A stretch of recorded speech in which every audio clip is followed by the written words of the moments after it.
नमस्कार दोस्तों। साथियों साथियों को स्क्रीन पर देख रहे हैं रामवीर सिंह जी हैं। रामवीर सिंह गाजियाबाद के रहने वाले हैं और इन्होंने अभी भारत सरकार विदेश मंत्रालय, इंडियन एम्बेसी, भारतीय विदेश मंत्रालय और हयात रिजेंसी होटल पर 100 करोड़ रुपए का मुकदमा ठोका है। मुकदमा क्यों दायर किया इन्होंने? 7 तारीख को नेपाल पहुंचे, 9 तारीख को मिथिला जाना था दर्शन करने के लिए, जो कि अक्सर करते रहते थे, लेकिन 8 तारीख को वहां पर प्रदर्शन हो गया और ये वहां के 5 स्टार होटल हयात एजेंसी में रुके हुए थे। वहां के स्टाफ ने कहा कि आप सब सेकंड फ्लोर पे दिक्कत है, 4th फ्लोर चले जाइए। इनकी पत्नी ने कहा हम 4th फ्लोर से उतर नहीं पाएंगे, तो होटल वाले ने कहा कि नहीं, हमें यहाँ पे कोई दिक्कत नहीं है, और इनको 4थे नंबर कमरे में भेज दिया गया। जहां पर कि प्रदर्शन के बाद जब इन्होंने देखा कि कुछ देर बाद वहां धूल धुआं होने लग गया, तो चिल्ला रहा आवाज दी। होटल में कोई नहीं था, सब होटल छोड़ के भाग गए थे। फिर उस कमरे में दिन भर बंद रहे और अगले दिन जब धुआं कमरे में भरने लग गया तो इन्होंने निकलने की जगह न पाकर खिड़की से चद्दर की रस्सी बनाकर निकलने की कोशिश की। ये तो उतर गए, इनकी पत्नी ऊपर से गिर गई, सबकी चोट लगी और वो बेहोश हो गई। ये परेशान हो गए, डॉक्टरों के लिए एम्बुलेंस को फोन करते रहे, इंडियन एम्बेसी को लगातार फोन करते रहे, उत्तर प्रदेश के सीएम ऑफिस को भी फोन किया इन्होंने। उसके बाद विदेश मंत्रालय में जहां जहां कर सकते उन्होंने कॉन्टेक्ट किया, फोन किया, किसी ने फोन नहीं उठाया इनका। उसी बीच एक एम्बुलेंस आती है, उनकी पत्नी को बैठाती है, उसको पत्नी को बैठा पाते हैं, लेकिन पत्नी को बैठा के एम्बुलेंस चली जाती है, उनको छोड़ देती है। फिर ये दिन भर परेशान होते हैं, अगले दिन परेशान होते हैं पत्नी को ढूंढने के लिए, और जब उनकी पत्नी मिलती है तो कहा था पत्नी की तबीयत खराब है, और जब पत्नी के पास पहुंचते पत्नी की मौत हो चुकी होती है। ये हैरान परेशान, इनसे पोस्टमार्टम में लाखों रुपए लिए जाते हैं, पत्नी से मिलवाने के 1000 लाख रुपए लिए जाते हैं, और फिर लाखों रुपए लेकर के इन्हें एम्बुलेंस से ये अपनी पत्नी को लेकर के इंडिया वापस आ पाते हैं। इस पूरे प्रकरण में, इस पूरे घटनाक्रम के बीच न तो नेपाल सरकार, न भारतीय सरकार, न भारतीय एम्बेसी, न भारत का विदेश मंत्रालय, न प्रदेश सरकार, न उत्तर प्रदेश सरकार, कोई भी कोई मदद नहीं करता या नहीं कर पाता। और अब जब वक्त बीता तो इन्होंने फिर उस पर सरकार पर मुकदमा करने का काम किया है।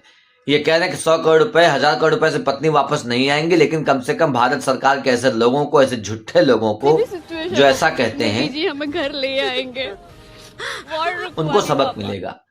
एक तरफ तो भारत की सरकार दावा करते कि हम यूक्रेन से लोगों को निकाल लाए, हम फला देश से लोगों को निकाल लाए, तो ये पूछते हैं कि आप यूक्रेन से लोगों को निकाल ला सकते हैं, जब आप बड़े बड़े यूरोपीय देशों से निकाल के ला सकते हैं, तो बगल में वो देश नेपाल, जहां जाने के लिए वीजा पासपोर्ट भी नहीं लगता, वहां से अपने लोगों को निकाल के क्यों नहीं ला पाए आप? जबकि सीधी सी बात है कि नेपाल का जेएनजी प्रदर्शन जो था वो आम आदमी के खिलाफ नहीं था, भारतीयों के खिलाफ नहीं था, किसी विदेशी के खिलाफ नहीं था, वो वहां के नेताओं के खिलाफ था। इन्होंने कहा कि वहां की जनता ने इनको परेशान नहीं किया, लेकिन भीड़ भाड़ और यहाँ के एनार्की से ये परेशान हुए, और उस बीच इनकी कोई मदद सरकार ने, भारत सरकार ने, उत्तर प्रदेश सरकार ने नहीं की, एम्बेसी ने फोन नहीं उठाया। साथियों, ये उस सरकार की कहानी जो खुद को विश्वगुरु कहती है और कहती है कि हम देशों विदेशों बिना उनकी मर्जी के, बिना मोदी की मर्जी के पत्ता नहीं हिलता, और उनका आदमी एक नेपाल में जाके, पड़ोसी देश में जाके, जहां पहुंचने में चंद घंटे लगते हैं, हैरान परेशान पत्नी की लाश ढूंढ रहा है, मौत के बाद उनको लाने के लिए परेशान है, कोई मदद नहीं हो पा रही है, और तब जबकि आप निशाने पर भी नहीं है। और इसी बीच याद आता है साथियों 2015-25 अप्रैल की वो सुबह जब नेपाल में भयानक भूकंप आया।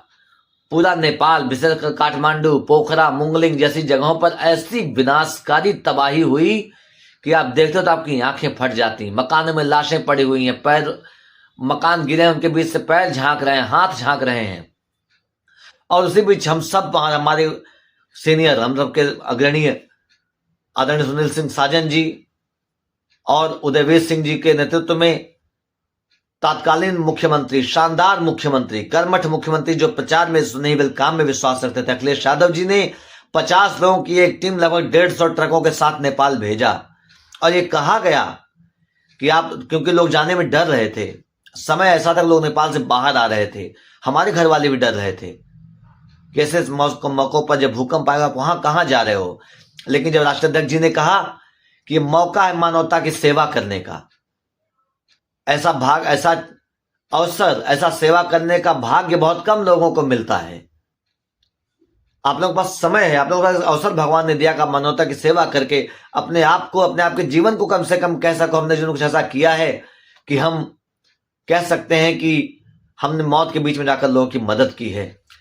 तो आदरणीय सुनील सिंह साजन भैया और उदयवीर भैया के नेतृत्व में जो आज विधायक हैं महेंद्रनाथ यादव जी, बस्ती सदर के जिलाध्यक्ष और विधायक, राष्ट्रीय अध्यक्ष राज्यसभा इमरान इदरीस भाई, प्रदेश अध्यक्ष योजना सभा प्रदीप अरविंद गिरी जी, प्रदेश अध्यक्ष योजना सभा अरविंद गिरी जी और तमाम में से 50 साथी हम सब जब नेपाल जा रहे थे दोस्तों, तो ऐसा भयानक मंजर था, लोग देख के हंस रहे थे और दुखी हो रहे थे कि जहां तमाम गाड़ियां नेपाल से बाहर भाग रही हैं, ये कुछ गाड़ियां अंदर क्यों जा रही हैं।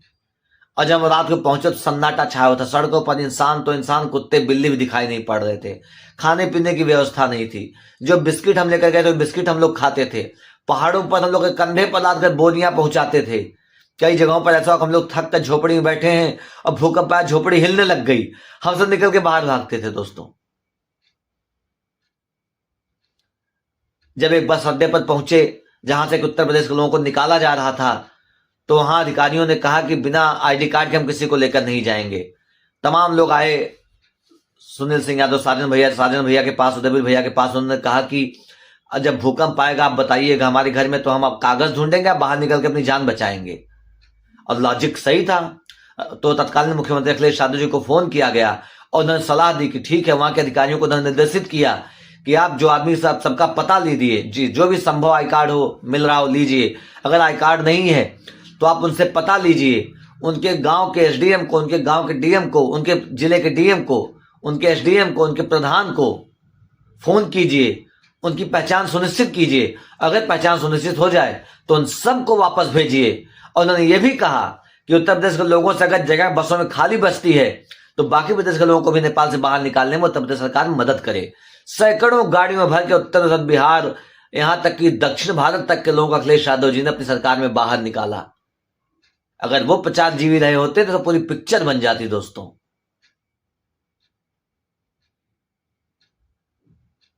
आज भी वहां के लोग, वहां के सांसद आए थे तो कहते थे कि जो मदद अखिलेश यादव ने दौरान की थी वो मदद अविस्मरणीय थी, नेपाल के लोग उस मदद को नहीं भूलेंगे।